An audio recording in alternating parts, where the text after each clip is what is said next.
এই যে তৃতীয় লিঙ্গের মানুষরা যেখানে থাকেন বা তাদের জীবনটা খুব কিন্তু রহস্যময়। তাদের ব্যাপারে কিন্তু আমরা খুব বেশি কিছু জানি না। ক্ষতবিক্ষত অবস্থায় লোকটা পড়ে রয়েছে মাটিতে। ওই ভদ্রমহিলা তার বুকের ওপর পা রেখে দাঁড়িয়ে রয়েছে। ওই খোলের বা আরও যারা তৃতীয় লিঙ্গের মানুষরা রয়েছেন সেই মৃতদেহটাকে জুতো দিয়ে মারে। কেন? এখন উনি বুঝতে পারছেন যেটাকে উনি বল বলে মনে করছেন, ওটা বল নয়, বাচ্চাটার মাথা। ওর মায়ের সামনে এক কোপে ওর গলা কেটে দিয়েছিল। কি বললি ভাই এটা? যে কিনা খোলা চুলে হাতে একটা বড় খাড়া বা ছুরির মতন কিছু একটা নিয়ে দৌড়চ্ছে, মানে সেও যেন সেলিব্রেট করছে।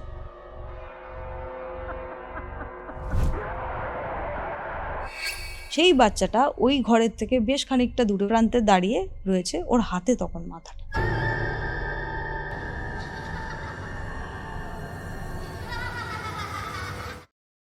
উত্তর কলকাতায় কিছু গলি আছে যেখানে রাত নামার পরেও সব কিছু থেমে যায় না, বরং কিছু জিনিস তখনই শুরু হয়। আমরা অনেকেই জানি তৃতীয় লিঙ্গের মানুষদের নিজস্ব একটা দুনিয়া রয়েছে, নিজস্ব নিয়ম রয়েছে, নিজস্ব জায়গায় তারা থাকে। এই জায়গাগুলোকে খোল বলে। কিন্তু একটা খোলের ভেতরে যদি এমন কিছু একটা ঘটে, এমন কেউ একটা রয়েছে যেটা মানুষ নয় কিন্তু মানুষের মতো আচরণ করে। আজ দীপাঞ্জনা শেয়ার করেছে উত্তর কলকাতার এমনই এক ঘটনা যেটা শুধু অস্বস্তিকর নয়, বরং ভেতরটা হিম করে দেয়। আর এটা কোনো গল্প নয়, এটা একটা রিয়েল হন্টিং এক্সপিরিয়েন্স। কৌস্তভের আড্ডার আজকের এই এপিসোড আপনারা কোথা থেকে দেখছেন সেটা কমেন্ট করে জানাতে ভুলবেন না। ভিডিওটা ভালো লাগলে অবশ্যই লাইক করে শেয়ার করুন, নতুন হলে সাবস্ক্রাইব করুন। আপনি যদি আমার থেকে কোনো স্পিরিচুয়াল হেল্প চান, কোনো অ্যাস্ট্রোলজিক্যাল প্রেডিকশন চান, তন্ত্র রিলেটেড কোনো হেল্প চান, যোগাযোগ করুন আমাদের অফিসিয়াল হোয়াটসঅ্যাপ নম্বরে, যেটি হচ্ছে 6290675195। আমাদের এই যে ভিডিও রয়েছে সেই ভিডিওটা চলাকালীন অনেকগুলো প্রোডাক্টস আপনারা পেয়ে যাবেন। আপনারা যদি ইউজ করতে চান ইউজ করতে পারেন এবং মেম্বার হতে পারেন কৌস্তভের আড্ডার স্পেশাল কিছু পার্কসের জন্য। তাহলে চলুন শুরু করছি কৌস্তভের আড্ডার মারাত্মক একটা horror podcast. Hello Dipanjana, welcome to কৌস্তভের আড্ডা। সবার আগে তোকে জানাই শুভ নববর্ষ। শুভ নববর্ষ তোকেও। কেমন আছিস? খুব ভালো আছি, তুই কেমন আছিস বল? আমিও ভালো আছি। বেসিক্যালি আমরা নভেম্বরের দিকে একটা পডকাস্ট করেছিলাম তোর সাথে, যেখানে আমরা উত্তর কলকাতার একটা যৌনপল্লীর ঘটনা জানতে পেরেছিলাম, যেখানে তাদের লাইফের যে ব্যাপারটা বা লাইফের যে অ্যাসপেক্টটা সেটা উঠে এসেছিল। আজকে হয়তো সেরকমই একটা এপিসোড, কিন্তু এটা একটু ডিফারেন্ট, কারণ তৃতীয় লিঙ্গের যারা মানুষ রয়েছেন, ঠিক আছে, তাদের জীবনের ওপর কথা। আর শুধু তাদের জীবনের কথা নয়, তাদের জীবনে এমন কিছু স্পেসিফিক হরর ইনসিডেন্ট ঘটেছে যেগুলো নিয়ে আজকে হয়তো আমরা কথা বলবো। তাদের পার্সপেক্টিভটা জানাটা খুবই ডিফিকাল্ট, কারণ তাদের সাথে রিলেট করতে পারাটাও ডিফিকাল্ট। তারা এমন কিছু লাইফে দেখে চলেছেন বা দেখছেন যেটার সাথে হয়তো সাধারণ মানুষ রিলেট করতে পারে না, কারণ তাদের যে পেন, তারা অনেক ক্ষেত্রেই আমাদের মতো মানুষের থেকে হয়তো অপমান পেয়ে থাকেন সাধারণ মানুষের থেকে। এই জিনিসটা কখনোই আমরা বা তোরা কেউই বুঝতে পারবো না হয়তো। তাই জন্য এই ঘটনাটা নিয়ে আমার খুব ইন্টারেস্ট ছিল। কি ঘটেছিল দীপাঞ্জনা? দেখ, ঘটনাটা পুরোপুরি একদম প্রথম থেকে শুরু করার আগে আমি কয়েকটা কথা বলে নিই। ঘটনাটা আমি যার কাছ থেকে জেনেছি তিনি নিজে একজন তৃতীয় লিঙ্গের মানুষ। তিনি তথাকথিত আমরা যে তৃতীয় লিঙ্গের মানুষদের আমরা যেভাবে দেখে থাকি বিভিন্ন স্টেশনে, রাস্তাঘাটে, সিগন্যালে তারা দাঁড়িয়ে থাকেন এবং বিভিন্ন মানুষের কাছে তারা টাকা পয়সা চেয়ে থাকেন, সেই একটা বাধা ধরা জীবন আমি কোনোভাবেই মনে করি না যে একজন তার সে একটু অন্যরকমভাবে জন্মেছে বলে তাকে সম্পূর্ণ একটা স্পেসিফিক প্রফেশনের দিকে ঠেলে দেওয়া যে তোমাকে এটাই করে খেতে হবে, এটার বিরোধিতা আমি ছোটবেলা থেকেই করি। আফটার অল তারাও তো মানুষ, তারাও মানুষ, অবভিয়াসলি আমাদের থেকে খুব একটা আলাদা তো তারা নন। এবং একজনের মানে লিঙ্গ দিয়ে তাকে কেন আমরা ডিনোট করব? তার কোনো গুণ থাকতে পারে, তার ভালো লাগা ভালোবাসা সবকিছুই রয়েছে, একদম। তারা তো নর্মালি একদম নর্মাল, আমাদের থেকে আলাদা হলেও তারাও নর্মাল, তারা তাদের মতন করে নর্মাল। তো আমি যার থেকে ঘটনাটা জেনেছি তিনি এই যে ছকবাঁধা একটা পরিবেশ বা একটা প্রফেশন থেকে তিনি পুরোপুরি বেরিয়ে আসতে পেরেছেন এবং তিনি অনেক বড় একজন যোদ্ধা আমি বলবো। তিনি এখন একজন শিক্ষিকা, তিনি অত্যন্ত গুণী, অত্যন্ত শিক্ষিত একজন মানুষ এবং তিনি একজন সমাজ সংস্কারক, সব থেকে বড় কথা। মানে এমন নয় যে তিনি একা বেরিয়ে এসে নিজের লাইফটাকে চেঞ্জ করে ফেলেছেন, তেমন নয়। তিনি এখন এমন কাজের সাথে যুক্ত যে তার মতন যারা আরও তৃতীয় লিঙ্গের মানুষ রয়েছেন, যারা অবহেলিত, যাদের পরিবার তাদেরকে পর করে দিয়েছে, বাড়ির থেকে বার করে দিয়েছে, যেটা খুবই একটা মর্মান্তিক ব্যাপার।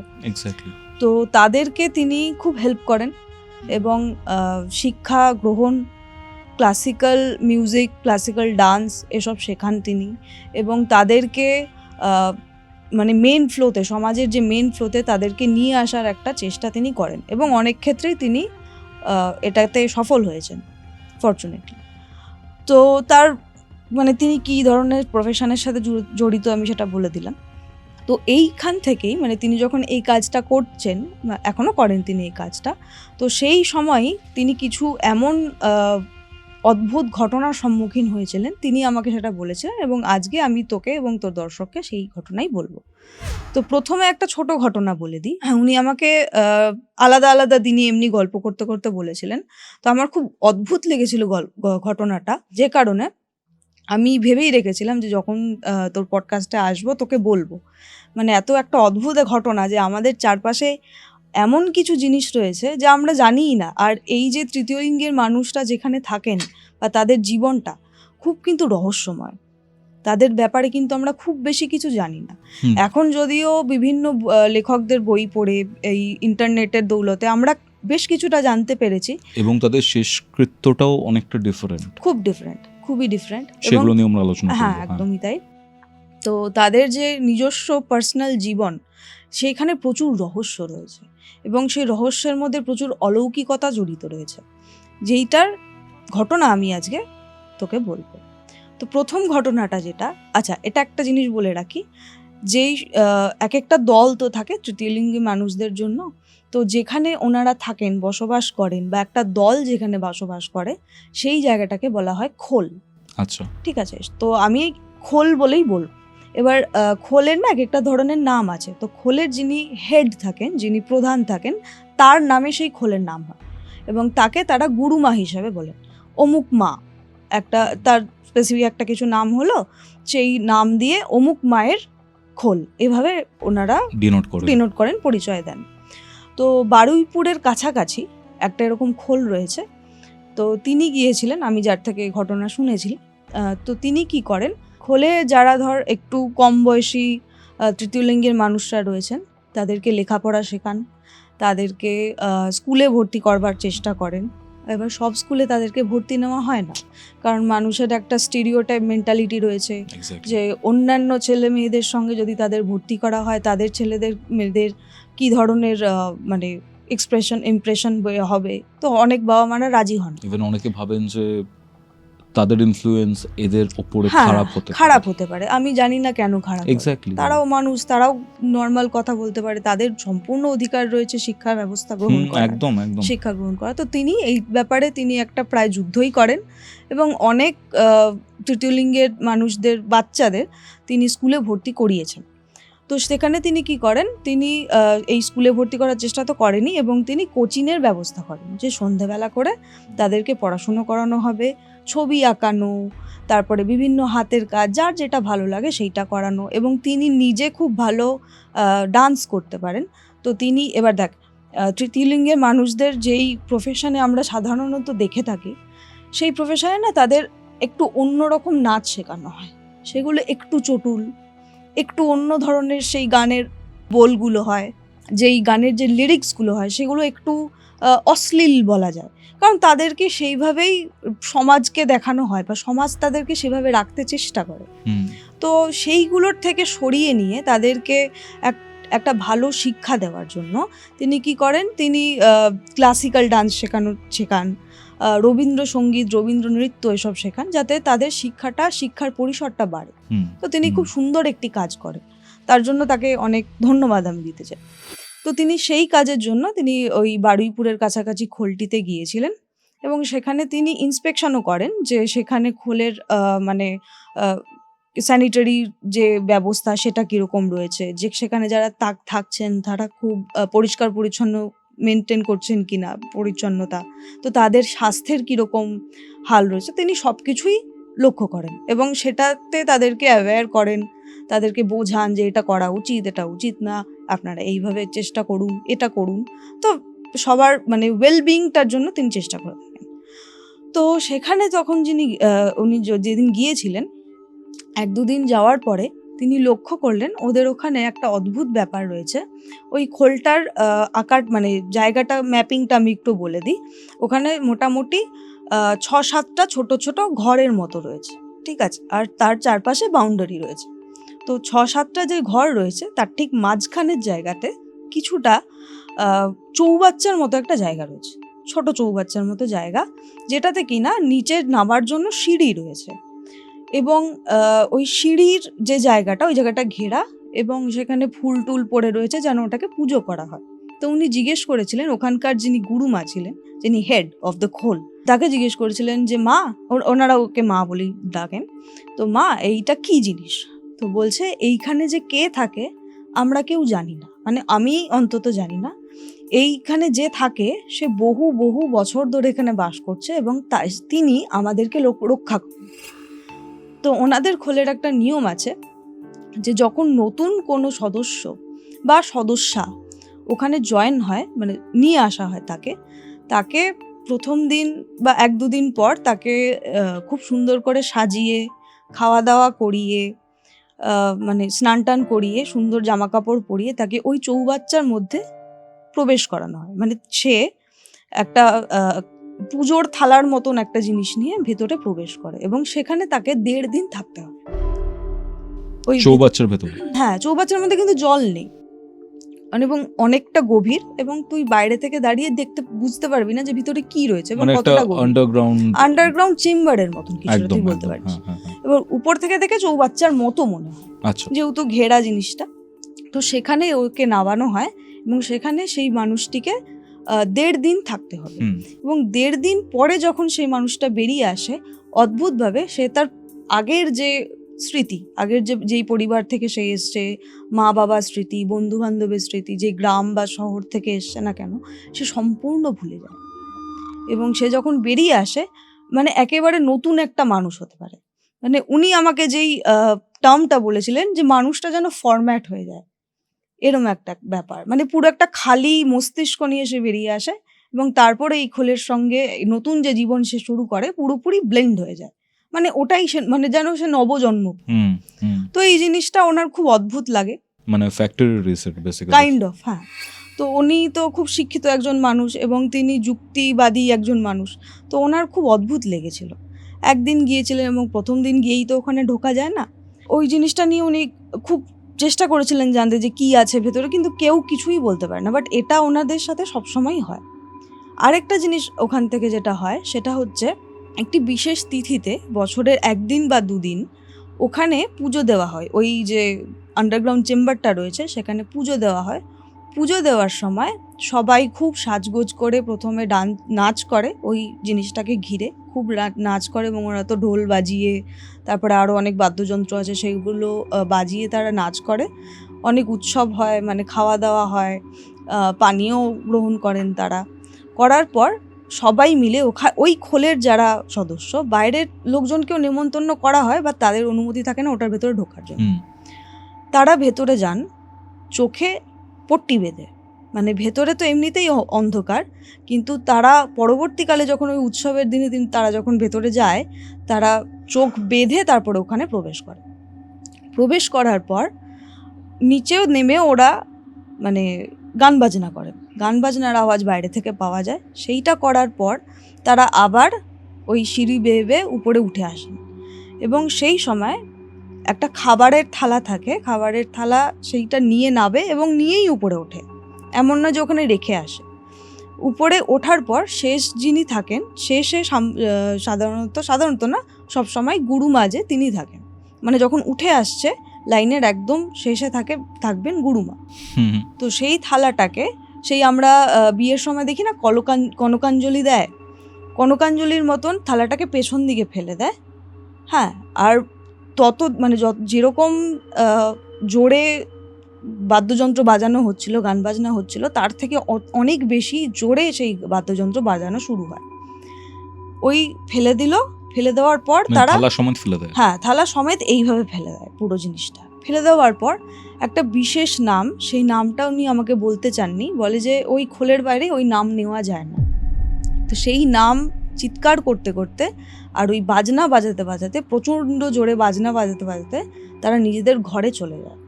এবং পুরোপুরি বোঝা যায় যে ওই যে চেম্বারটা থেকে খুব দাপাদাপির আওয়াজ আসে, চিৎকারের আওয়াজ আসে, এই ধরনের, হ্যাঁ, গ্রাউলিংয়ের আওয়াজ আসে, এই ধরনের আওয়াজ। তার মানে কেউ রয়েছে, কেউ রয়েছে ওখানে, এবং সেই আওয়াজটাকে চাপা দেওয়ার জন্যই অত জোরে জোরে চিৎকার করে তারা, উলুধ্বনি করে, তারপরে ওই ঢোল বাজায়, আরও যেসব বাদ্যযন্ত্র আছে আর খুব বেশি জোরে জোরে বাজাতে চায়, যাতে সেই ভেতর থেকে যে আওয়াজটা আসে বাইরে কারোর কানে প্রবেশ না করে।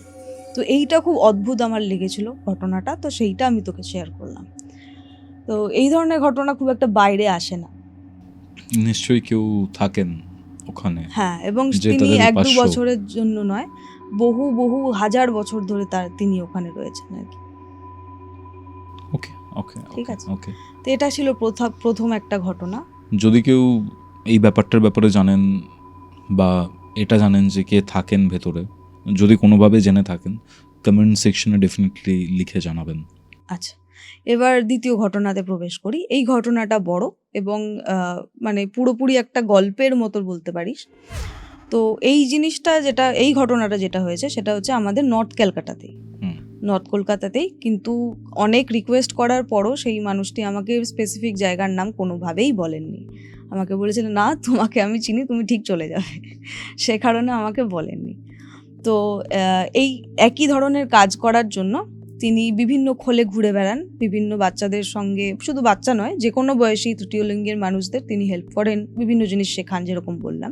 তো তিনি একটা সাংস্কৃতিক অনুষ্ঠান করেছিলেন, হ্যাঁ, তো যেখানে একটু কম বয়সী যারা তৃতীয় লিঙ্গের মানুষ তাদেরকে নিয়ে একটা সাংস্কৃতিক অনুষ্ঠান হয়েছিল একটা স্পেসিফিক জায়গায়, আমাদের কলকাতার খুব বিখ্যাত একটা জায়গা, সেখানে এই ধরনের অনুষ্ঠান হয়।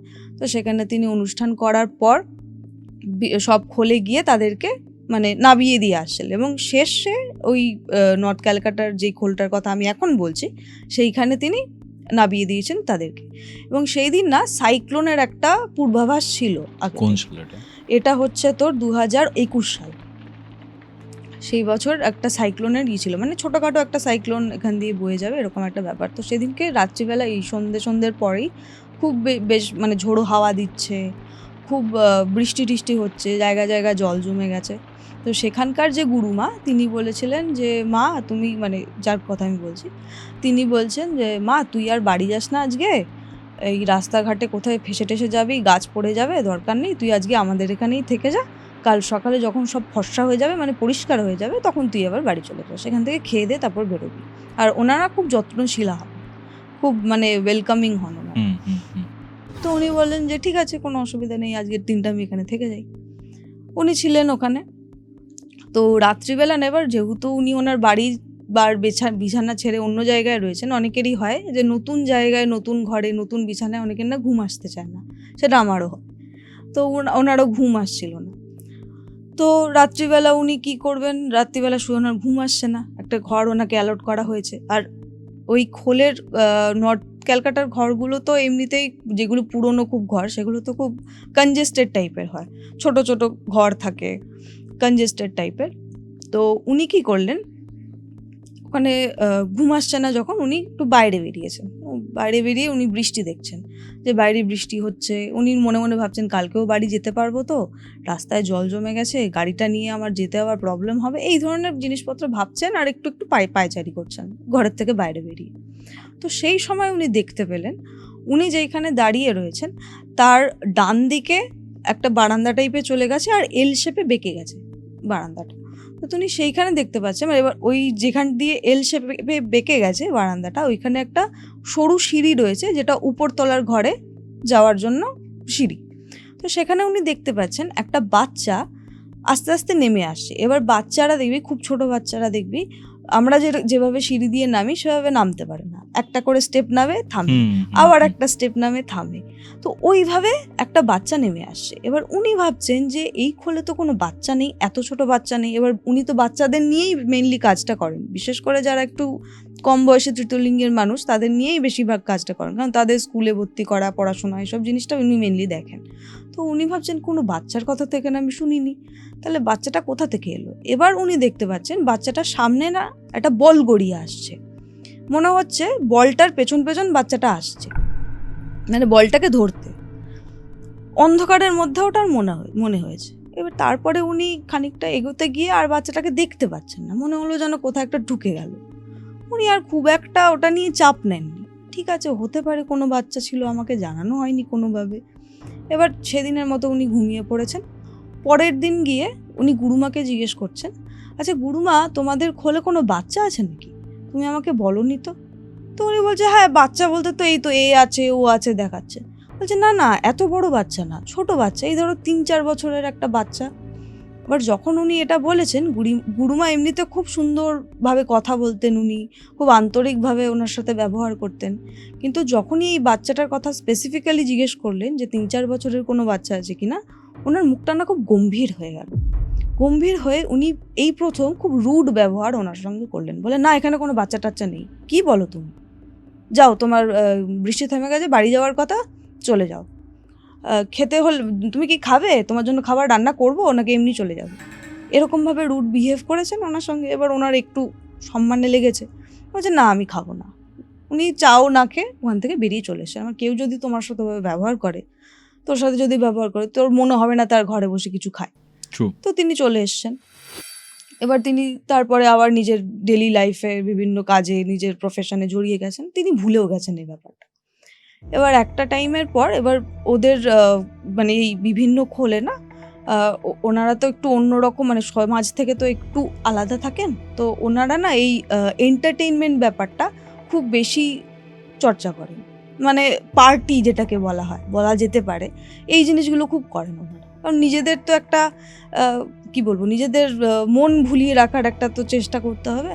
তো তখন কি করেন, তারা বিভিন্ন জায়গার অন্যান্য যারা যেসব খোল রয়েছে তাদের সেই সব তৃতীয় লিঙ্গের মানুষদের তারা নেমন্তন্ন করেন, বা তাদের সঙ্গে যাদের ভালো সম্পর্ক তাদেরকে নেমন্তন্ন করেন।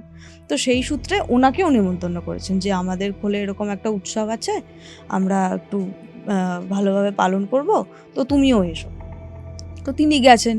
তিনি ভেবেছেন যে ঠিক আছে ওই দিনের ঘটনা ঘটে গেছে, কোনোভাবে হয়তো রেগে গেছিলো, ওটা কেন আমি আর মনে রেখে দেব, বলেছে যখন এত সুন্দর করে আমি আবার যাব।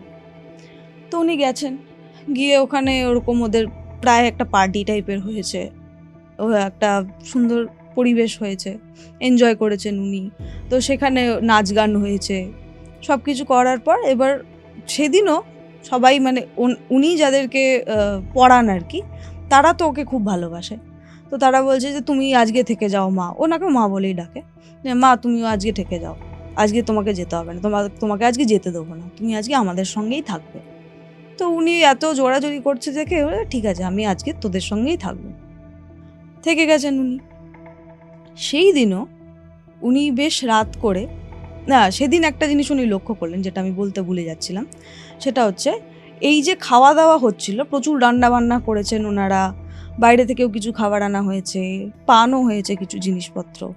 তো সেই জিনিসটা উনি দেখছেন ওই খোলের যিনি গুরুমা, তিনি একটা থালার মধ্যে প্রচুর খাবার দাবার মানে সাজিয়ে নিয়ে, তারপরে পানীয় ভরে নিয়ে, পানীয় বোতল বা তোর মগে করে বা গ্লাসে করে ভরে নিয়ে একটা স্পেসিফিক দিকে যাচ্ছে যেখানে কেউ নেই, কারণ সবাই মিলে ওই মাঝখানে একটা উঠোনোর মতো জায়গা করে ওখানে ওরা নাচ গান করছে, আনন্দ করছে, সেলিব্রেট করছে। আর তিনি দেখছেন মানে প্রায় সবার চোখের আড়াল করেই ওই আঁচল দিয়ে থালাটাকে ঢেকে, খাবারের থালাটাকে ঢেকে একটা স্পেসিফিক জায়গায় চলে যাচ্ছেন। তো উনি ভাবছেন তাহলে কি গুরুমা আমাদের সঙ্গে খাবেন না, উনি কি নিজের ঘরে বসে একা খাবেন, তা হতেই পারে, অনেকে সবার সাথে খেতে পছন্দ করেন না, একা খেতে পছন্দ করেন, তো হতে পারে। উনি সেটা দেখলেন, দেখে আর কিছু অতটা মনে করলেন যে ঠিক আছে যার যার চয়েস। তো দেখলেন যে গুরুমা উপরে গেলেন থালাটা নিয়ে, তারপরে খালি হাতে নেমে আসছেন উনি, এবং তারপরে ওনাদের সঙ্গে বসে গুরুমা কিন্তু খেলেন, সুন্দর সবার সঙ্গে বসে খেলেন। তখন ওনার সন্দেহ হলো তাহলে তো ওই খাবারটা ওনার নিজের জন্য ছিল না, অন্য কারোর জন্য ছিল। তো তিনি তখন জিজ্ঞেস করেছেন, আচ্ছা গুরুমা, তোমাকে আমি একটা কথা জিজ্ঞেস করব, তুমি কিন্তু এবারে রাগ করতে পারবে না। তখন বলছে উনি গুরুমা যে বলো কি জিজ্ঞেস করবে। বলছে, তোমাকে দেখলাম তুমি খাবার নিয়ে গেলে উপরে, তুমি কার জন্য খাবার নিয়ে গেলে? এখানে তো সবাই রয়েছে, তুমি কার জন্য খাবার নিয়ে যাচ্ছিলে? এবার গুরুমা না খানিকক্ষণ চুপ করে বসে রয়েছে। তারপর বলছে, দাঁড়াও, সবাই ঘুমোক, সবাই নিজের নিজের ঘরে চলে যাক, তারপর তোমাকে একটা জিনিস দেখাবো। একজনের সঙ্গে তোমার দেখা করাবো, কিন্তু তুমি হয়তো তাকে দেখতে পাবে না, এরকম বলেছে। তো ওনার না সন্দেহ হয়েছে, কি হলো ব্যাপারটা। আবার ঠিক আছে, সবাই সেলিব্রেশন সব হয়ে গেছে, খাওয়া দাওয়া করে সবাই নিজের নিজের ঘরে ঢুকে গেছে, ঘুমিয়েও পড়েছে। তখন গুরুমা বলছে, এসো আমার সঙ্গে এসো। এসে মানে ও যখন এসছে, তখন গুরুমা ওকে একটা 3তলা বাড়ি টাইপের, 3তলাও ঠিক না, আমার 2.5 তলা বলা যায় ঘরটা, মানে ইউ প্যাটার্নের একটা বাড়ি, যেটার ডান দিকে বা বাঁ দিকে হচ্ছে 3তলা, বাকিগুলো হচ্ছে 2তলা। ওই 3তলা যেই পার্টটা রয়েছে, সেইখানকার যে 3য় তলার ঘর, সেখানে একটা জায়গায় নিয়ে গেছে ওকে, নিয়ে একটা বন্ধ ঘরটাকে খুলে দেখাচ্ছে ঘরটা খুব পরিপাটিভাবে গোছানো, সুন্দর একটা ঘর। বলছে, এই ঘরে একজন থাকতেন, তিনিও আমাদের মতোই ছিলেন, কিন্তু তিনি আজ আর নেই, তাকে চোখে দেখা যায় না, কিন্তু তবুও তিনি রয়েছেন, আমরা তাকেই খাবার দিই। একজনের নাম বলো, যে অমুক মা এখানে ছিলেন, তিনি এতটাই স্পষ্টভাবে আছেন, আমরা যা করি না কেন ওনার পারমিশন ছাড়া বা ওনার থেকে অনুমতি না নিয়ে আমরা কখনোই সেই কোনো কাজ করি না। এই যে আজকের যে উৎসবটা হলো, আজকে আমরা একটা স্পেসিফিক বিষয়ে আমরা সেলিব্রেট করছিলাম, সব কিছু ওনাকে জানিয়ে করা হয়, আর কখনো যদি কোনো বিষয়ে ওনাকে জানানো না হয় তাহলে কিন্তু অনর্থ হয়। মানে যাই কোনো ছোট ছোট বিষয়ে হোক না কেন, সেখানে গিয়ে যে কেউ জানিয়ে আসবে যে আমি এটা আজকে করতে যাচ্ছি, তুমি আমাকে আশীর্বাদ করো, আমি যাতে এটাতে সফল হই, বা কারোর কোনো যদি দুঃখ হয় সেইটাও তাকে জানাতে হয়। এরকম ওদের একটা, উনি ভাবলেন যে হ্যাঁ হতে পারে, কারোর একটা মান্যতা থাকে, এটাতে অত সিরিয়াসলি নেওয়ার কিছু নেই। এবার যাই হোক, ওটা উনি বললেন, এবার উনি খুশি হলেন যে হ্যাঁ, এবার আর গুরুমা আমার উপর রাগ করাননি বা আমাকে অপমান করেননি, আমাকে সত্যি কথাটা বললেন। এবার তারপরে ওনার মানে মনে হচ্ছে যে ওই বাচ্চাটার কথা কি আরেকবার জিজ্ঞেস করবো। ওনার না কি দরকার, আরেকবার মানে আগের বার তো রেগে গেছিলো, এবার যদি আবার কিছু বলে। তো উনি আর কিছু জিজ্ঞেস করেননি। তো সেই দিনের ব্যাপারটা হলো, তখনকার মতো ব্যাপারটা গেল, উনি জেনে নিলেন ব্যাপারটা কি হয়। এবার তারপরে ওনার আবার ওই দিনকে আর ঘুম আসছে না, তিনি তো ওখানে থাকেন না অবভিয়াসলি। এবার তার ঘুম আসছে না, তিনি আবার বাইরে ঘুরে ঘুরে বেড়াচ্ছেন। এবার ওনার ওই বললাম, তিনি ইন্সপেকশনও করেন খোলের ভেতরে ডেকে, কীরকম কী ব্যবস্থা রয়েছে, নিকাশি ব্যবস্থা কেমন, জলের ব্যবস্থা কেমন, কোথাও জল জমে রয়েছে কি না, সব কিছু উনি দেখেন। তো ওনার একটা মানে কাজের মন, ঠিক আছে, মানে থাকে না এক একজন খুব ডেডিকেশনের সঙ্গে কাজ করে, যে কোনো কাজই মানে খুব একটা রেস্ট নিতে পছন্দ করেন না, তো তিনি ওরকম টাইপের। তো ওনার যেহেতু ঘুম আসছে না, উনি ওনার কাজের মতন করে উনি খোলে ঘুরে ঘুরে বেড়াচ্ছেন, যে কোথায় কি ঠিক করা যায়, আরও বেটারমেন্ট কীভাবে করা যায় খোলটার। তো উনি ঘুরে ঘুরে দেখছেন আর মনে মনে সেটা নোট করছেন। করতে করতে ওই উঠোনের দিকে, মানে উনি যখন দোতলার বারান্দার জায়গাটায় রয়েছেন, মানে ওনাকে যেই ঘরটা অ্যালট করা হয়েছে তার উল্টো দিকে তিনি যখন রয়েছেন, তিনি দেখতে পাচ্ছেন ওই উঠোনের মাঝখানে ওই সেই বাচ্চাটা, 3-4 বছরের একটা বাচ্চা ঘুরে ঘুরে ঘুরে ঘুরে খেলছে। এবার অন্ধকারের মধ্যে উনি দেখছেন, মানে খুব অন্ধকার না, আধো অন্ধকার টাইপের, আলো আধারি একটা পরিবেশ, সেইখানে উনি দেখতে পাচ্ছেন বাচ্চাটা খেলছে, ওর সামনে একটা বল গড়িয়ে গড়িয়ে গড়িয়ে যাচ্ছে, মানে বল নিয়ে খেলছে। কেমন বয়স হবে? ওই 3-4 বছর বয়সী বাচ্চা, একটা ছেলে বা মেয়ে যাই হোক না কেন, ছেলে কি মেয়ে বোঝা যাচ্ছে না, বাচ্চাদের তো অত বোঝা যায় না ছেলে মেয়ে, তো ওরকম খেলছে। এবার উনি ভাবছেন এবার আর কাউকে জিজ্ঞেস করবো না, বাচ্চাটাকে গিয়েই ধরবো, বাচ্চাটাকে কোলে। এবার উনি তো বাচ্চাদের খুব ভালোবাসেন, এবার উনি ভাবছেন দাঁড়া, তোকে দেখছি আমি, তুই কে, কোথা থেকে এসছিস, আজকে আমি দেখছি। উনি তাড়াতাড়ি করে নেমেছেন, উনি শাড়ি পরে থাকেন, শাড়ির আঁচলটাকে কোমরে গুজেছেন, গুজে উনি সিঁড়ি দিয়ে নেমে এসছেন যে বাচ্চাটাকে আজকে ধরো। তখনও দেখতে পাচ্ছেন কিন্তু উনি নিচে নেমেও দেখতে পাচ্ছেন যে বাচ্চাটা খেলছে। এবার উনি না ওরকম আদুরে ভঙ্গিতে বলছে, কে রে তুই, কোত্থেকে এসছিস, এরকম করে উনি ধরতে মানে ওর কাছে যাবে, তখন উনি বুঝতে পারছেন যেটাকে উনি বল মনে করছেন, ওটা বল নয়, বাচ্চাটার মাথা। মানে যেটাকে মনে হচ্ছিল না যে সামনে বল গড়িয়ে গড়িয়ে খেলছে একটা বাচ্চা, ওটা বল নয়, একটা মাথা, বাচ্চাটারই মাথা কারণ ওই যে দেহকাণ্ডটা রয়েছে, যেটাকে উনি এতক্ষণ ধরার জন্য যাচ্ছেন, সেই দেহকাণ্ডটার মাথা মানে ঘাড়ের ওপরে মাথা নেই। কি বলছিস ভাই? হ্যাঁ, উনি এই জিনিসটা দেখেছেন। তখন ওনার মনে পড়েছে এর আগের বার যখন বাচ্চাটাকে দেখেছিল, যখন ওই সিঁড়ি দিয়ে গড়িয়ে গড়িয়ে বলটা নামছিল আর বলের পেছন পেছন বাচ্চাটা নামছিল, তখনও ওটা বল ছিল না, ওটা ছিল বাচ্চাটারই মাথা। মানে ওই বাচ্চাটা নিজের মাথাটাকেই চেজ করছে, কিছুতেই ধরতে পারছে না। এই যে ব্যাপারটা উনি যখন পুরোটা দেখে বুঝতে পারলেন, রিয়েলাইজ করলেন, উনি পুরোপুরি ফ্রিজ হয়ে গেছেন।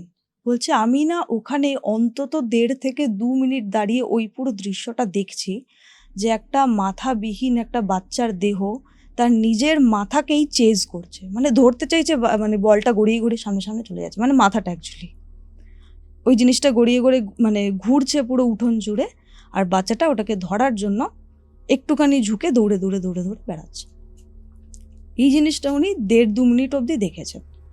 দেখার পর ওনার প্রায় অজ্ঞানের মতন হয়ে উনি ধপ করে বসে পড়েছেন। তারপর কি হলো? এবার যখন উনি বসে পড়েছেন, ওনার পেছনে কিছু ওই বাসনপত্র বা কিছু জিনিসপত্র ছিল, তো সেটার উপরে উনি বসে পড়েছেন, কারণ উনি তো ডিসব্যালেন্সড হয়ে গেছে। এবার উনি না খুব ভারী চেহারা, খুব লম্বা আর খুব পেটানো চেহারা ওনার। তো উনি যখন এরকম পড়ে গিয়েছেন কিছুর উপরে, তো সেটাতে আওয়াজ হয়েছে, এবার উনি নিজেও পড়ে গেছেন, সেটাতেও আওয়াজ হয়েছে। এবার সবাই দৌড়ে এসছে যে কি হলো, কি পড়লো। তো ওনাকে দেখেছে, এবার সবাই ভেবেছে ওনার হয়তো শরীর খারাপ লাগছে, উনি হয়তো কোনোভাবে ফেন্ট হয়ে গেছেন বা কিছু। এবার তখন উনি পুরোপুরি ফেন্ট হননি, মানে একটু উনি কেমন একটা যেন হয়ে গেছেন। তো ওনাকে ঘরে নিয়ে যাওয়া হয়েছে, ওনাকে জল টল দেওয়ানো হয়েছে, শান্ত করা হয়েছে। তখন উনি এরকম মানে বলতে চেষ্টা করছে আমি এটা কি দেখলাম, আমি এরকম এরকম জিনিস দেখেছি, মানে একটু যখন স্টেবল হয়েছেন উনি, তখন উনি বলছেন যে আমি এরম এরম জিনিস দেখেছি। তখন না সবাই চুপ হয়ে গেছে, একদম কোনো কথা বলছে না কেউ। এবার তখন গুরুমা বলছে তোমাকে আমি না বলেছি আমাদের খোলে থাকতে হলে তুমি রাত্রিবেলা ঘরের থেকে বেরোবে না। তখন বলছে না তুমি আমাকে বলো, এই জিনিসটা আমি আগেও দেখেছি, তোমাকে আমি জিজ্ঞেস করেছিলাম, তখন তুমি লেগে গিয়ে আমাকে অপমান করেছিলে, আমার সাথে দুর্ব্যবহার করেছিলে, তোমাকে আজকে বলতেই হবে এটা কি জিনিস। বলছে যে এটার অনেক বড় স্টোরি আছে, অনেক বড় গল্প আছে, অন্য কোনো দিন বলবো তোমাকে। এবার সেদিন ওনাকে কোনোভাবেই এই ঘটনাটা বলা হয়নি, যে কি এটার ব্যাখ্যা, কে সেই বাচ্চাটা, কিছু বলা হয়নি। এবার উনি নিজেও যেহেতু একটু শরীর ওনার খারাপ হয়ে গেছিলো, তো ওনার মধ্যেও আর জোর ছিল না যে উনি আরও প্রেশারাইজ করবেন বলার জন্য। তো পরের দিন কি উনি যেহেতু ভয় পেয়ে গেছেন, পরের দিন যেই ভোর হয়েছে উনি ওখান থেকে পালিয়ে গেছেন রীতিমতো। তারপরে যতদিন উনি নিজের কাজের মধ্যে ছিলেন, এই ব্যাপারটা কিন্তু ওনার মনে গেঁথেই রয়েছে যে কি আছে ওখানে, কি আছে ওখানে। তো তারপরে বেশ কিছুদিন কেটে গেছে, বেশ 6-7 মাস মতন কেটে গেছে। তারপরে আরেকদিন ওই খুলে গিয়েছেন তিনি ওরকম পড়াতে, বিভিন্ন কাজকর্ম করতে। যে যেদিন গেছে সেদিন ছিল ওই বিকেলের পর উনি গিয়েছিলেন, কারণ সন্ধ্যেবেলায় ওই কোচিং ব্যাপারটা করানো হতো ওদেরকে। তো উনি ইন্সপেকশনের জন্য গিয়েছিলেন, যে সব কিছু পড়াশোনা ঠিকঠাক হচ্ছে কিনা, সব যাদেরকে স্কুলে ভর্তি করিয়েছেন তাদের সেই স্কুলে কোনো সমস্যা হচ্ছে কিনা, সব কিছু জানবার জন্য উনি গিয়েছিলেন। তো সেই দিনকেও সবাই জোর করেছে যে মা তুমি থেকে যাও, আজকে থেকে যাও। উনি সেদিনও থেকেছে। এবার উনি না সেদিন ইচ্ছে করেই থেকেছে যে আমি আরেকবার দেখব ওখানে কি হয়। তো সেদিন উনি ইচ্ছা করে আর ঘুমাননি, মানে উনি ঘুমের আর চেষ্টাই করেননি। এবার সেদিনকেও উনি নিজের ঘর থেকে বেরিয়ে দেখার চেষ্টা করছে আরেকবার দেখতে পাই কি না। আবার আমি ভাবছি কি লেভেলের সাহস, আমি যদি এই ধরনের জিনিসপত্র দেখতাম আমি জীবনে কোনোদিন ওখানে আর পা রাখতাম না। বাট উনি কী করছেন, উনি দেখার জন্য ঘরের থেকে বেরিয়ে রয়েছেন, বেরিয়ে অপেক্ষা করছেন কখন দেখতে পাবে। এবার অনেকক্ষণ ধরে উনি যখন অপেক্ষা করছেন, এবার একটা জিনিস তুই হয়তো জানবি ভালো, আমিও এটা দেখেছি, যে যখন তুই নিজে থেকে কিছু দেখার চেষ্টা করিস এই ধরনের অলৌকিক বা কিছু, সেদিনকে আর তুই দেখতে পাবি। এবং সেদিন তার সাথেও তাই হলো, তিনি কিচ্ছু দেখতে পাচ্ছেন না, ওই বাচ্চাটাকে আর দেখতে পাচ্ছেন না। তো ওনার না খুব ডিসহার্টেড লাগছে যে এত চেষ্টা করলাম, এত প্ল্যান প্রোগ্রাম করে আমি ঘুমোলাম না, কিন্তু আজকে কেন বাচ্চাটাকে দেখতে পাচ্ছি না। এবার উনি না বারবার এদিক ওদিক ঘুরছেন, দেখার চেষ্টা করছেন বাচ্চাটাকে, পাচ্ছেন না কিছুতে। এবার হঠাৎ ওনার মনে হলো আচ্ছা 3 তলায় যাই তো, 3 তলায় ওই যে ঘরটাতে ওরা খাবার দাবার দিয়ে আসে, যেখানে ওরা পারমিশন চাইতে যায়, এত মান্যতা দেয় সেই ঘরটাকে, সেখানে একবার যাই তো, ঘুরে আসি তো। যেখানে উনি গেলেন, গিয়ে দেখছেন দরজাটা যথারীতি বন্ধ, ওই ঘরের দরজাটা। তিনি সামনে দিয়ে একবার ঘুরে এলেন, কিছু বুঝতে পারলেন না। আরেকবার মানে যখন গিয়ে উনি জাস্ট দেখবার চেষ্টা করছেন, কিছু বুঝতে পারলেন। যখন উনি চলে আসবেন তখন ওনার মনে হলো ঘরের ভিতর থেকে একটা আওয়াজ আসছে। উনি ঘরটার কাছে গেলেন, দরজায় কান রাখলেন। উনি বুঝতে পারছেন ঘুঙুর যেটা হয়, যেটা পরে নাচ করে মানুষ, সেই ঘুঙুরের শব্দ পাওয়া যাচ্ছে ভিতর থেকে। ঘুঙুরের শব্দ পাওয়া যাচ্ছে এবং ঢোলের শব্দ পাওয়া যাচ্ছে। এবং এই যারা তৃতীয় লিঙ্গের মানুষ রয়েছেন, যারা এই দেখবি কোনো বাড়িতে বাচ্চা হলে সেখানে যান, নাচ গান করেন, সেখানে না ওরা ঢোল বাজান। এই ঢোল জিনিসটা ওদের কাছে খুব পবিত্র একটা জিনিস, কারণ এটাই ওদের রুজি রুটির একটা বড় সোর্স, কারণ ওটা বাজিয়ে তারা উপার্জন করছেন। তো ঢোল ওদের কাছে, ওরা ঢোল পুজো করেন, অনেক নিয়ম আছে, রিচুয়ালস রয়েছে। তো ওই ঢোলের আওয়াজ আসছে আর ঘুঙুরের আওয়াজ আসছে, আর হচ্ছে আওয়াজ আসছে চুড়ি, কাচের চুড়ি পড়লে যেরকম ঝনঝন ঝনঝন করে আওয়াজ হয়, ওই রকম একটা আওয়াজ আসছে। উনি ভাবছেন ঘরের ভেতরে তো কেউ নেই, ঘরটা পুরো অন্ধকার, ঘরটা বন্ধ রয়েছে বাইরে থেকে, তাহলে ভেতরে কে আছে যে এখানে নাচ গান করছে? উনি কি করেছেন, ওটাতে না অল্প করে টোকা দিয়েছেন। যখন টোকা দিয়েছেন, মানে ওই যে শব্দটা, ওটা বন্ধ হয়ে গেছে। বন্ধ হয়ে গেছে, উনি ভাবছেন যে আচ্ছা, কেউ যদি থাকে ভেতরে তার তো খোলা উচিত ছিল, আমি তো নক করলাম, তাহলে শব্দটা ভেতর থেকে কি করে আসে? তো উনি দাঁড়িয়ে দাঁড়িয়ে ওটা ভাবছেন, মানে ক্যালকুলেশন করার চেষ্টা করছেন, যে ব্যাখ্যা একটা খোঁজার চেষ্টা করছেন যে কী হচ্ছে ভেতরে। তখন উনি দেখতে পাচ্ছেন সেই যে বাচ্চাটা, যার মাথা নেই, যে মানে ইয়েটা চেঞ্জ করে বেড়ায়, নিজের মাথাটাকে চেঞ্জ করে বেড়ায়, সেই বাচ্চাটা ওই ঘরের থেকে বেশ খানিকটা দূরে, ওই টানা বারান্দা যেরকম রয়েছে, ওই বারান্দার এক প্রান্তে দাঁড়িয়ে রয়েছে। ওর হাতে তখন মাথা, মানে ও এমন যেটা, মানে ও মাথাটা ধরতে পেরে গেছে, এরকম একটা ব্যাপার। মাথাটাকে নিয়ে সামনের দিকে বাড়িয়ে ছুটে ছুটে আসছে, মানে হয় না বাচ্চাটা তোকে ধর বল পাস করতে আসছে, ঠিক ওই রকম করে ছুটে ছুটে আসছে ওর দিকে। এবার ওটা দেখে ওর প্রচণ্ড ভয় লাগছে, যে বাচ্চাটা যেন নিজের মাথাটা ওকে দিতে আসছে। ওটা দেখে এবার উনি পেছন দিকেই হাঁটা শুরু করেছেন, মানে জোরে হাঁটা শুরু করেছেন। আমার ব্যালেন্স পাননি, উনি পড়ে গেছেন সিঁড়ি দিয়ে গড়িয়ে গড়িয়ে উনি নিচে পড়ে গিয়েছেন। এবার উনি প্রচণ্ড চোট পেয়েছেন, সবাই আওয়াজ পেয়ে দৌড়ে দৌড়ে এসছে, এসে ওনাকে জিজ্ঞেস করেছেন যে তোমার আবার কি হলো, কি হয়েছে? তখন উনি বলেছেন এরকম, আমি দেখতে বেরিয়েছিলাম বাইরে, আমি আরও ভয়ঙ্কর জিনিস দেখতে পেয়েছি। তখন ওনাকে বলা হলো, তুমি ওই বাচ্চাটাকে দেখবার জন্য বাইরে এসছিলে, অত অবধিও ঠিক ছিল। তুমি 3 তলায় গিয়েছিলে, সেটাও ঠিক ছিল, কিন্তু তোমার 3 তলার যে ঘরে আওয়াজ পেয়ে তুমি যে নক করেছো, ওটা তুমি খুব ভুল করলে, এটা তোমার করা উচিত হয়নি। ওই যে ঘরটাকে আমরা খুব পবিত্র হিসেবে, ঠিক পবিত্র না, আমরা ওই ঘরটাকে খুব ভয় পাই, যে কারণে আমরা যাই করি না কেন ওখানে সব জানাই, আমার যে যা কিছু সমস্যা সেখানে জানাই, আমরা যা করতে যাই তার আগে আমরা পারমিশন নিই, শুধু এই কারণেই, কারণ আমরা ওই ঘরটাকে খুব ভয় পাই। কারণ ঘরে যিনি ছিলেন তিনি খুব সাংঘাতিক লোক ছিলেন, সাংঘাতিক একজন মানুষ ছিলেন আর কি। কেন মানুষ ছিলেন তিনি সাংঘাতিক? তখন ওই গরুমা তখন বলছেন যে ওখানে যিনি ছিলেন তিনি না খানিকটা তোমার মতো ছিলেন। বলছে আমার মতো বলতে, মানে উনি, মানে সেই তৃতীয় লিঙ্গে, মানে টিপিক্যাল একটা যে লাইফ, ওটাকে উনি পছন্দ করতেন না। ওনার দাবিটা খুব ন্যায্য দাবি ছিল, যে আমরা একটু আলাদা বলে আমাদের এতটা মানে হ্যাটা করা হয় কেন?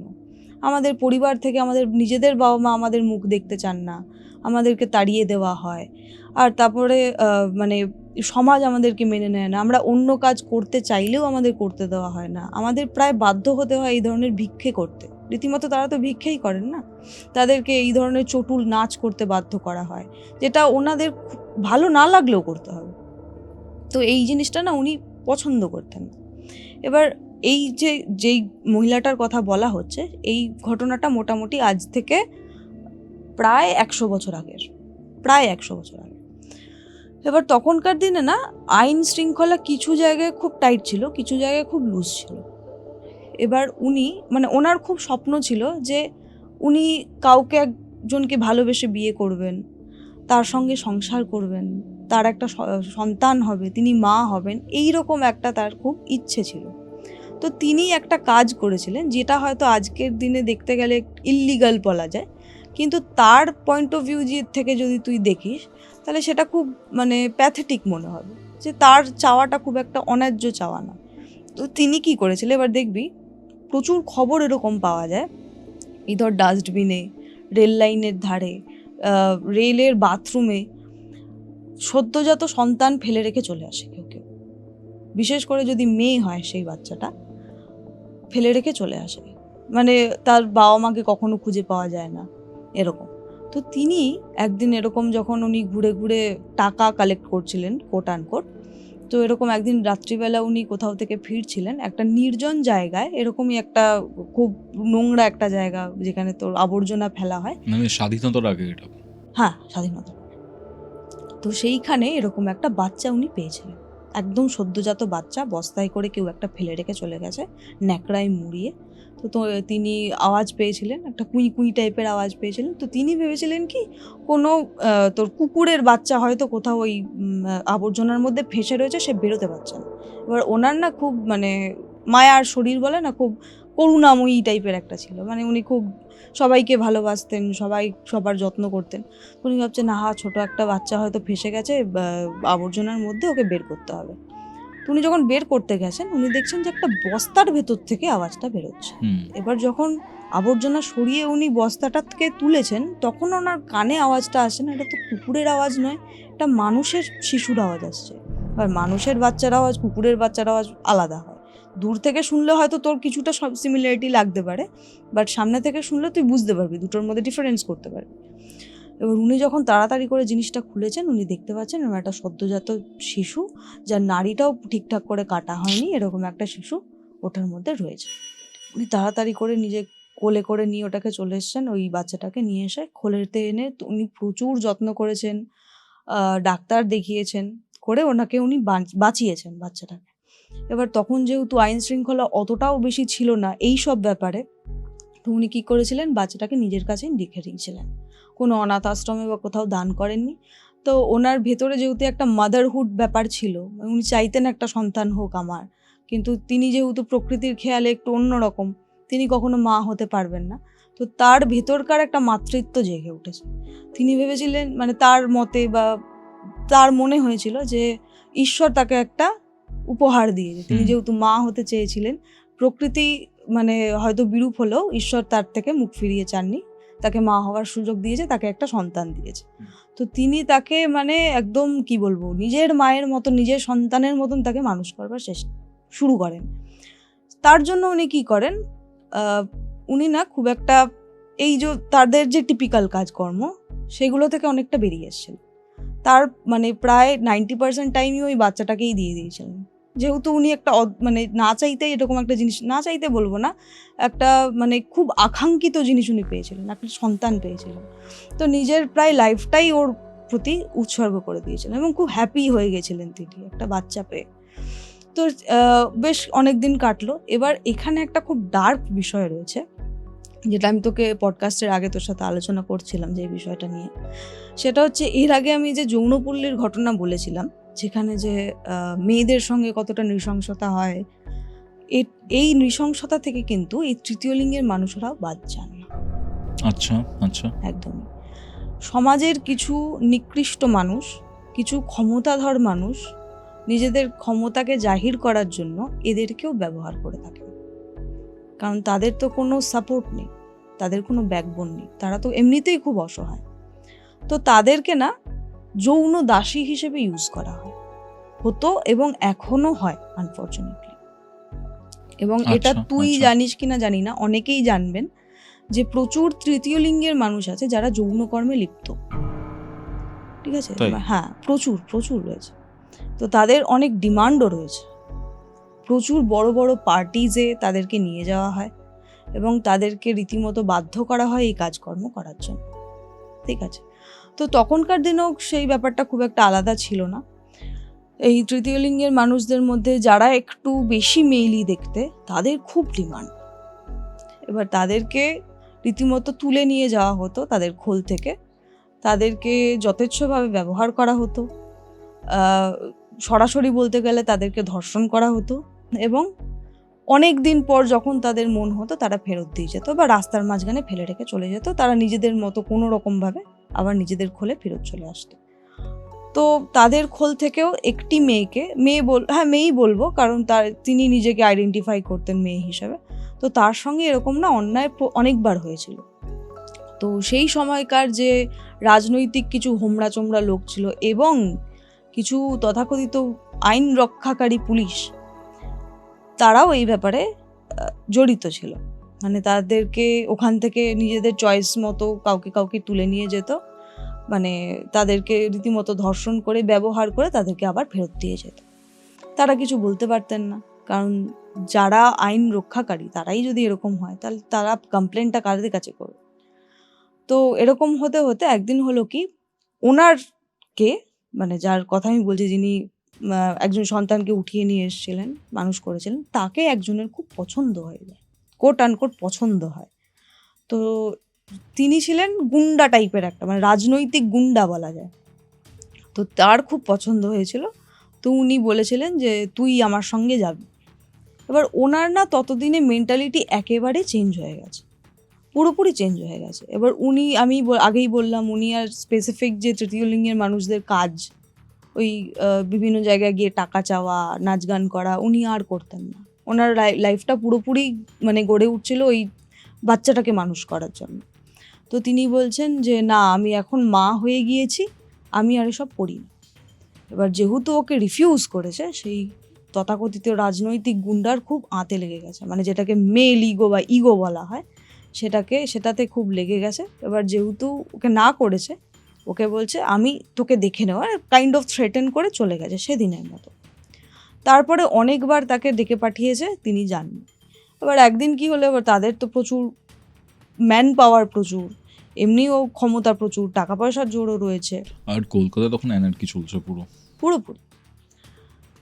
ওনাকে উঠিয়ে নিয়ে চলে গেলেন এবং দীর্ঘদিন তাকে দিনের পর দিন কোনো একটা স্পেসিফিক জায়গায় নিয়ে গিয়ে তাকে ধর্ষণ করলেন।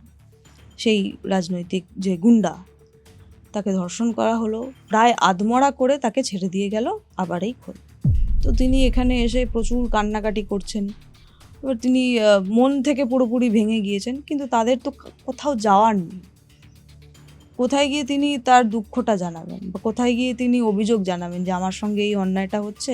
তিনি যদি অন্য থানাতেও যান, তাকে অপমান করে তাড়িয়ে দেওয়া হবে। কেন? তিনি একটু আলাদা রকম, তাই। এর থেকে প্যাথেটিক কিছু হতে পারে। একদমই তাই। তো উনি যেহেতু এটা এরকম করলেন, তো ওনাকে তার সঙ্গে এই অন্যায়টা হয়ে যাওয়ার পর তাকে এটা বলা হলো, এরপর এই শিক্ষাটা পেলি তো, এরপর থেকে আমি যখনই তোর কাছে আসবো, তোকে আমার সঙ্গে আসতে হবে, এই শিক্ষাটা মনে রাখিস। এবার উনি খুব মানে রেবেল হয়ে গিয়েছিলেন এই অত্যাচারটার পর। উনি অবভিয়াসলি মাথা নোয়াননি।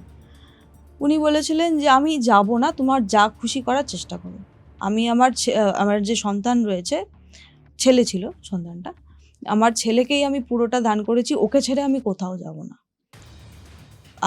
আমার যতটুকু জীবন আছে ওকে ঘিরে, ওকে ছেড়ে আমি কোথাও বেরোবো না। তোমার এই অন্যায় আমি মেনে নেবো না, মোট কথা এ কথা বলেছে। তখন ওই যে গুন্ডাটি তখনও বলেছিল যে তোর ছেলের প্রতি এত মোহ তো আমি দেখছি, দাঁড়া। এরপর বেশ কিছুদিন মোটামুটি নির্বিঘ্নে কাটলো, সেরকম কিছু ব্যাপার হয়নি। তারপর একদিন এসে আবার এরকম ডিমান্ড করেছে যে তার সাথে যেতে হবে ওনাকে। উনি অবভিয়াসলি রাজি হননি।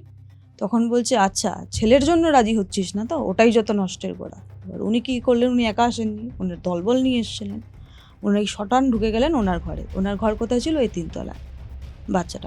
বাচ্চাটাকে নিয়ে উনি থাকতেন। ওই বাচ্চাটাকে হিড় করে টানতে টানতে, ওইটুকুটি ছোট্ট বাচ্চা, 3 থেকে 4 বছরের, 3-3.5 বছরের বাচ্চা, ওকে নাকি হিড় করে ওখান থেকে টানতে টানতে নিয়ে এলো। এবার উনি তো চিৎকার করছেন, কারণ ওনার তো কলিজার টুকরো যাকে বলে, উনি প্রাণ দিয়ে ভালোবাসছেন এই বাচ্চাটাকে, নিজের মতন করেই ভালোবাসছেন। উনি ভুলেই গিয়েছেন যে উনি ওকে জন্ম দেননি, এরকম একটা ব্যাপার। তো ওকে যখন ওরকম বিশ্রীভাবে টানতে টানতে নিয়ে এসে উনি তো চিৎকার করছেন, আটকারবার চেষ্টা করছেন, কিন্তু ওনার যে বাকি দলবল, গুন্ডার যে বাকি দলবল রয়েছে, তাকে আটকে রেখেছে। এবার বাকি যে তৃতীয় লিঙ্গের লোকরা রয়েছে, মানুষরা রয়েছে, তারাও মানে আটকানোর চেষ্টা করছে, কিন্তু তাদেরও তো একটা প্রাণের ভয় রয়েছে, তারাও কিছু বলতে পারছে না।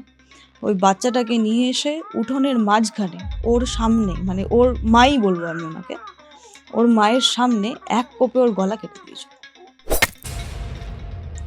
আর ওই গলাটা, মানে মাথাটা নাকি গড়াতে গড়াতে ঠিক ওর পায়ের সামনে গিয়েই পড়েছে। কি বললি ভাই ওটা? হ্যাঁ, কেন? ওটা রাগে, মানে ও যে একটা বলেছিল না যে আমার ছেলেকে, বাচ্চার পুরো গলা কেটে দিল। কেন না, ওটা নাকি অবস্টাকেল, ওই বাচ্চার জন্য ওকে ও নিতে পারছে না, ওনার মনে হচ্ছে তাই। যে বাচ্চাটা যেহেতু বাধা সৃষ্টি করছে, বাচ্চাটার মায়ায় পড়ে ও এইসব কাজ করতে পারছে না, সেই কারণে ওরই সামনে ওর বাচ্চাটাকে মেরে ফেলল ওইভাবে, ওই ভয়ঙ্কর। ওরকমভাবে যখন উনি মারলো, মেরে ওরকম বলে গেল, দেখ তোর যার প্রতি এত মায়া ছিল সেটাকে শেষ করে দিলাম, এরপর থেকে আমি যখন আসবো আমার সঙ্গে আসবি, বলে উনি বেরিয়ে গেলেন। এবার সেই যে মাটি ছিল, আমি মা বলেই বলবো তাকে, তিনি নাকি ওই যে মাথাটা ওনার পায়ের কাছে এসেছিল, মাথাটাকে বুকের কাছে নিয়ে ওখানে প্রায় 2-3 দিন ওরকম বসেছিলেন, ওখান থেকে ওনাকে নড়ানো যায়। মানে উনি এতটাই শক পেয়ে উনি পুরো পাথরের মতন হয়ে গিয়েছিলেন, ওই মাথাটাকে বুকে নিয়ে উনি ওনাকে ওখানে বসেছিল প্রায় 2 দিনের মতো। ওনাকে ওঠানো যাচ্ছে না, খাওয়ানো যাচ্ছে না, কিচ্ছু করানো যাচ্ছে না। অনেক মানে সাধ্য সাধনা করে বাচ্চাটাকে বলা হলো যে ওকে একটু মানে সৎকার করতে হবে, নাহলে ও শান্তি পাবে না, ইত্যাদি ইত্যাদি বিভিন্ন রকম জিনিসপত্র বলার পর উনি প্রায় কি বলবো অচেতনের মতো, মানে যেন ওনার কোনো সার নেই, কোনো কিছু বুঝতে পারছেন না, মানে উনি জাস্ট ছেড়ে দিলেন, মাথাটা গড়িয়ে এবার পড়ে গেল ইয়ের কাছ থেকে, মানে ওনার কাছ থেকে। ততদিনে ওই 2 দিন মোটামুটি কেটে গেছে, দেহটা থেকেও গন্ধ বেরোচ্ছে। তো তখন উনি ওই দেহটা নিয়ে তারা সৎকার করলো কোনোভাবে, কোনো পুলিশ কেস হয়নি অবভিয়াসলি, যেহেতু রাজনৈতিক ব্যাপারের সাথে তিনি যুক্ত ছিলেন। এটা হয়ে যাওয়ার পর তারপরে উনি যে মা ছিলেন তিনি তো পুরোপুরি শকে চলে গেছেন। এবার তিনি না নিজেকে পুরোপুরি ওই তেতলার ঘরে বন্ধ করে দিয়েছিলেন, প্রায় ঘরবন্দি হিসেবেই থেকেছে। এবার ওনার তো একটা কি বলবো ডিপ্রেশন চলে এসছে। এবার যতবারই ওই লোকটা আসছে, এবার না হয় না একটা সেই কিছু একটা ভয়ঙ্কর ঘটে যাওয়ার পর মানুষ বেশি রেবেলেস হয়ে ওঠে। এতদিন ওই তৃতীয় লিঙ্গের যে খোলের যে বাকি সদস্যরা ছিলেন তারা অত কিছু বলতেন না। এবার এই ভয়ঙ্কর ঘটনাটা ঘটে যাওয়ার পর তারাও একটু একটু করে প্রতিবাদ করবার শুরু করলেন। তারা বলছেন না, ও শরীর খারাপ, ও বেরোতে পারবেন না, ওকে 3 তলায় আর যেতেই দেওয়া হচ্ছে না। ওরাও সেই খাড়া টাড়া নিয়ে উঠছে, মানে ভেতরে ঢুকতে গেলে তোমাকেও মেরে ফেলবো, ইত্যাদি ইত্যাদি। তো দুই দলের মধ্যে খুব মানে কি বলবো অশান্তি চলছে আর কি, মারামারি লেগে যাবে এরকম একটা ব্যাপার। 2-3 দিন এসছে, পাইনি অবভিয়াসলি। তো তখন একদিন ওই যে ভদ্রমহিলা তিনি বলছেন, আজকে যদি আসে আমার ঘরে পাঠিয়ে দিও, এ কথা বলেছে। সবাই শকড হয়ে গেছে যে ওকে ঘরে পাঠাতে বলছে, ও তো প্রথম থেকেই না করছিল, ওর ছেলেকে মেরে ফেললো, তাহলে ওর ঘরে কেন ডাকছে? তো আর ওনার মূর্তিটাই এমন ছিল, উনি এমনভাবে বলেছেন যে খোলের বাকিরা না আর কোনো মানে প্রশ্ন করেনি যে কেন এটা বলছে। এবার সেই গুন্ডা যখন এসে বলছে যে আজকে যেতে হবে, তখন উনি মানে বাকিরা বলছে যে না, তোমাকে মা বলেছে তেতলার ঘরে ওনার ঘরে যেতে। বলছে আচ্ছা, এতদিনে গিট ছেড়েছে, এই ধরনের কথাবার্তা। ওদের তো ভাষা খুব খারাপ হয়, এই ধরনের কথা বলেছে, এতদিনে রাজি হয়েছে, এতদিনে শোক কমেছে, এরকম একটা ব্যাপার। নিজের ছেলেও তো ছিল না, এই ধরনের খারাপ কথা বলেছে। তো ও গেছে তেতলাতে ওর ঘরে ঢুকেছে। এবার ওরা বুঝতে পারছে, আওয়াজ পাচ্ছে যে দরজাটা বন্ধ করে দিই। দরজাটা বন্ধ করার পর বেশ খানিকক্ষণ সময় কেটেছে, তারপরে চিৎকার আসছে ওই লোকটা। মানে তুই বুঝতেই পারছিস ব্যাপারটা কি হচ্ছে। মানে তিনি তো খুব ফ্রেশ হয়ে গিয়েছিলেন, তিনি তার সন্তানকে হারিয়েছিলেন। যতই হয়তো তিনি বায়োলজিক্যাল মাদার ছিলেন না, বাট মন থেকে তো তিনি মাই ছিলেন। তো তিনি আর কি ওই যে গুন্ডাটিকে প্রচুর মারধর করেছিলেন, এবং ওই বড় সেই খাড়া বলবো না, ওই বড় ছুরিগুলো যেটা হয় ওটা দিয়ে তিনি কুপিয়েছিলেন, আচ্ছা করে কুপিয়েছিলেন, ক্ষতবিক্ষত করে দিয়েছিলেন। ক্ষতবিক্ষত করার পর তিনি না, এবার সবাই তো গেছে ওরকম আওয়াজ টাওয়াজ পেয়ে, উপরে গিয়েছে কোনোভাবে, দরজাটা ভেঙে ওনারা দেখতে পাচ্ছে একটা সিন যেটাকে বলা যায়। সেটা হচ্ছে ওই ক্ষতবিক্ষত অবস্থায় লোকটা পড়ে রয়েছে মাটিতে, ওই ভদ্রমহিলা তার বুকের ওপর পা রেখে দাঁড়িয়ে রয়েছে, তার বেশ একেবারে আলুথালু, শাড়িটা প্রায় খুলে গিয়েছে, চুল তো খোলা, উনি তো সিঁদুরও পরতে, ওটা পরে সিঁদুর পরে, ওই সিঁদুরটা লেপটে গিয়েছে, মানে খুব বিধ্বস্ত অবস্থা তার। তিনি হয়তো কাঁদছিলেনও, মুখ চোখ ফুলে রয়েছে, হাতে ওই রক্তাক্ত ছুরিটা রয়েছে, দিয়ে বলছে আমি এই ঘরে থাকবো আমার পারমিশন ছাড়া বা আমার অনুমতি ছাড়া, এই খোলে না কেউ ঢুকতে পারবে, না কেউ বেরোতে পারবে, বলে ওইখানেই দাঁড়িয়েই নিজের গলাটা ওখানে উনি কেটে দিয়েছিলেন। তারপর থেকে ওই যে ঘরটা বা ওই পুরো খোলটা মরে গেছিল। হ্যাঁ, প্রচুর রক্তপাত হয়েছিল, ওখান থেকে নিয়ে যাওয়া হয়েছিল। তারপরে ওখান থেকে তাকে বের করা হয়েছে। তার ব্যাপারে খুব একটা কিছু জানা যায়, তিনি মারা গেছিলেন মোট কথা এটুকু জানা গেছে। এবার ওখানে মারা গিয়েছিলেন নাকি বাইরে গিয়ে মারা গিয়েছিলেন, আর ওই মা নিজের গলা কেটে নেন। হ্যাঁ, উনি গলা কেটে উনি এই অভিশাপটা এই খোলটাকে দিয়ে গেছিলেন যে আমার অনুমতি ছাড়া এই খোলে কেউ ঢুকতেও পারবে না, এই খোল থেকে কেউ বেরোতেও পারবে না, এই কথা উনি বলে গিয়েছিলেন। তো তারপর থেকে ওই ঘরে বিভিন্ন ধরনের মানে অলৌকিক জিনিসপত্র হতে শোনা যেত, যে ওই খোলের আওয়াজ, ঢোলের আওয়াজ পাওয়া যেত, তারপরে ওই চুড়ির আওয়াজ পাওয়া যেত, গান করা নাচের আওয়াজ পাওয়া যেত, এইগুলো ওরা যেত মানে পাওয়া যেত। এবার তবে থেকে একটা রিচুয়াল ছিল, প্রতিদিন তাকে খাবার অফার করা হতো, যেমন বললাম বিভিন্ন যা কিছু হোক না কেন সব পারমিশন নেওয়া হতো তার থেকে, এই ধরনের জিনিসপত্র হতো। তো এই জিনিসটা হওয়ার পর তিনি যখন জানতে পারলেন ওইখানে এই সব বিষয় ঘটেছে, তখন তিনি বললেন যে আমি একবার না ওনার সাথে কথা বলতে চাই, মানে আমি যার থেকে ঘটনা শুনেছি। তো তিনি বলছেন, এবার ওখানকার যে গুরুমা বলছেন যে তুমি কথা বলবে, কিভাবে কথা বলবে, উনি কিন্তু এই খোলের বাইরে কারোর সাথে কথা বলেন না। এবার বলছেন না, আমি একবার আমার আর্জিটা জানাতে চাই যে উনি নিজেও তো মুক্তি পাচ্ছেন না, বাচ্চাটার সাথে অন্যায় হয়েছে, বাচ্চাটাও মুক্তি পাচ্ছেন না, দুজনেই কষ্ট পাচ্ছেন, আমি একবার এই জিনিসটা ওনাকে কনভিন্স করানোর চেষ্টা করব, কারণ এতে কারোর লাভের লাভ কিছু হচ্ছে না। এবার উনি যখন গেছেন উপরে, এবার উনি কিন্তু ওই খোলের নয় অবভিয়াসলি, আর ওই খোলের বাইরে কারোর সাথে কথা বলার অনুমতি নেই, বাট স্টিল উনি গেছেন, গিয়ে নাকি এরকম এই ধরনের কোনো কথাবার্তা বলেছিলেন যে আপনি চলে যান বা আপনার এখন মুক্তি পাওয়া উচিত, এই ধরনের কিছু একটা উনি বলার চেষ্টা করেছিলেন। কিন্তু ওনার সঙ্গে যেটা হলো, উনি ঘরের ভেতরে ঢুকে কথা বলছিলেন, ঘরের দরজাটা ঠাস করে বন্ধ হয়ে গেল, এবার ঘরের ভেতরে কোনো আলো ছিল না, বন্ধ হয়ে গেলে এবার উনি মানে কি বলবো অন্ধকারের মধ্যে বন্দি হয়ে গেলেন। আর ওনার এবার ভয় লাগছে, বলছে তারপরে যে আমার সঙ্গে কি হলো আমার কিচ্ছু মনে নেই, আমার কিছু মনে নেই। তারপরে আমি দেখতে পাচ্ছি যে আমি শুয়ে রয়েছি ওই উঠোনের মতো জায়গায়, এবং ওই খোলের বাকি যারা রয়েছে, খোলের যে সদস্য, তারা না আমাকে জুতো দিয়ে মারছে। আচ্ছা, এবার এখানে একটা জিনিস বলি, সেটা হচ্ছে এই তৃতীয় লিঙ্গের মানুষটা যারা যখন মারা যান, তাদের এই রিচুয়ালটা থাকে, ওই মৃতদেহটাকে ওই খোলের বা আরও যারা তৃতীয় লিঙ্গের মানুষরা রয়েছেন সেই মৃতদেহটাকে জুতো দিয়ে মারে খুব করে। কেন সেটা বলি, কারণ তাদের কাছে তাদের এই যে জীবনটা, এই যে শরীরটা, এটা অভিশাপের মতো, কারণ তারা সব জায়গা থেকে বঞ্চিত, তাদের নিজের মানুষ বলে কেউ থাকে না, তাদের সংসার করার অধিকার থাকে না, তাদের একটা সুস্থ স্বাভাবিক জীবন হয় না, তারা চিরকাল অপমানিত থাকেন, মানে বঞ্চিত থাকেন তারা। তো তাদের কাছে এই শরীরটা বা এই জীবনটা একটা অভিশপ্ত জীবনের মতো। তো তারা কি করেন, যিনি মারা যান তাকে ওই মৃতদেহটিকে জুতো দিয়ে বাড়ি মেরে এরকম, মানে ওনাদের কি বলবো প্রার্থনা থাকে যে তোর এই অভিশপ্ত জীবনটা এই জন্মেই শেষ হয়ে গেল, এরপরে যেন এই ধরনের শরীর নিয়ে তোর পরের জন্মে জন্ম না হয়। তো এই কারণে ওরা এই জুতো দিয়ে পেটান, এবং তারপরে তাদের কিভাবে যে সৎকার করা হয় এটা একটা বড় রহস্য, সেটা সবাই বলতে চায় না, আমিও ঠিক জানি না তাদেরকে কোন শ্মশানে নিয়ে যাওয়া হয় নাকি কবর দেওয়া হয়, কী রিচুয়ালস থাকে সেটা আমরা ঠিক জানা নেই, বাট এই রিচুয়ালটা যে থাকে, এই জুতো দিয়ে পেটানোর বা জুতো দিয়ে মারার যে রিচুয়ালটা, এটা আমি জানি। তো ওনাকে এইভাবে মারা হচ্ছে। ইভেন আমি শুনেছি যখন এরকম কেউ মারা যান তখন নাকি ওরা খুশি হন যে এই অভিশাপ থেকে নাকি মুক্তি পেয়ে গেল। একদমই তাই, একদমই তাই। এবং খুব ভুল যদি নাচ গান করে, নাচ গান করে সেলিব্রেট করে, আমরা যেরকম শোক পালন করি ওনারা সেলিব্রেট করেন যে এই অভিশাপ থেকে এই জন্মের মতো মুক্তি হয়, আর পরবর্তী জন্মে যাতে এরকম আর এই ধরনের দুঃখ আর না পেতে হয়, তাই জন্য ওই রিচুয়ালটা ওনারা করে থাকেন। তো এই জিনিসটা হচ্ছে, এবং জুতো দিয়ে মারা হচ্ছে, এবং চারপাশে ঘুরে ঘুরে কিছু কিছু মানুষ ওখানকে নাচ করছে আর ওই ঢোল বাজাচ্ছে।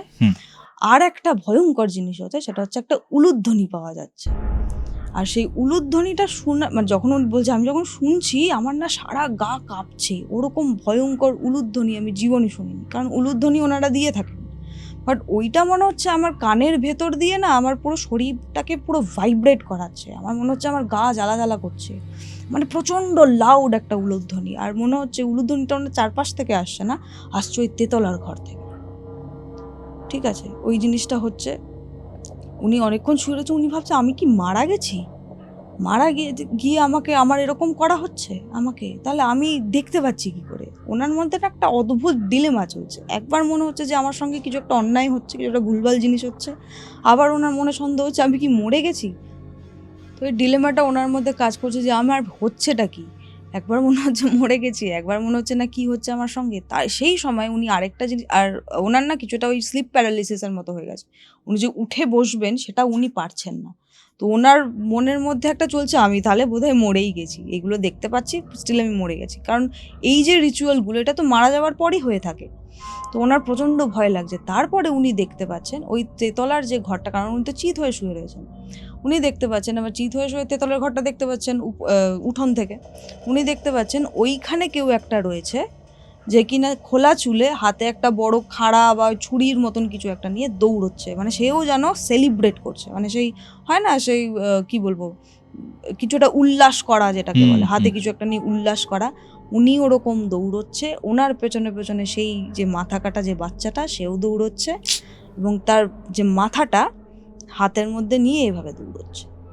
ওই জিনিসটা উনি দেখার পর উনি চোখটাকে বন্ধ করে রেখেছে, বলছে তারপর আমার না চারিদিক ঘুরছে, মনে হচ্ছে আমি মাটির মধ্যে ঢুকে যাচ্ছি, মানে অদ্ভুত একটা ইলিউশন টাইপের হচ্ছে আমার। এই জিনিসটা হয়ে যাওয়ার পর সম্ভবত উনি ফেইন্ট হয়ে গেছিলেন, অজ্ঞান হয়ে গেছিলেন। তারপর যখন ওনার জ্ঞান হয়েছে, তারপর থেকে যেটা ওনার মনে আছে সেটা হচ্ছে উনি ওই খোলের মধ্যেই রয়েছেন গুরুমার ঘরে। গুরুমার ঘরে উনি রয়েছেন, ওনাকে জলপট্টি দেওয়া হচ্ছে, গুরুমাই সেবা করছে। উনি না যখন ওনার জ্ঞান হয়েছে উনি না ধর্মর করে উঠে বসছে, কারণ ওনার তো একটা ধারণা হয়েছিল উনি মারা গেছেন। বলছে আমি কি বেঁচে আছি, আমি কি বেঁচে আছি। বলছে না, তুমি বেঁচে আছো, কিন্তু তোমার একটা পুনর্জন্ম হয়েছে, তুমি আর আগের তুমি নেই। বলছে কেন, কি ব্যাপারে। বলছে তুমি এখন এই খোলের সদস্য। উনি প্রচণ্ড কনফিউজড, বলছে এই ব্যাপারটা কি হচ্ছে আমার সঙ্গে, হচ্ছেটা কি জিনিসটা। উনি বলছে তুমি ওই ঘরে গিয়েছিলে, ওখান থেকে ওই মায়ের সঙ্গে তুমি গল্প বলছি, ওনার থেকে ওনার সঙ্গে কনভারসেশন করার চেষ্টা করেছিলে, যোগাযোগ করার চেষ্টা করেছিলেন, কিন্তু তুমি তো এই খোলের কেউ নও।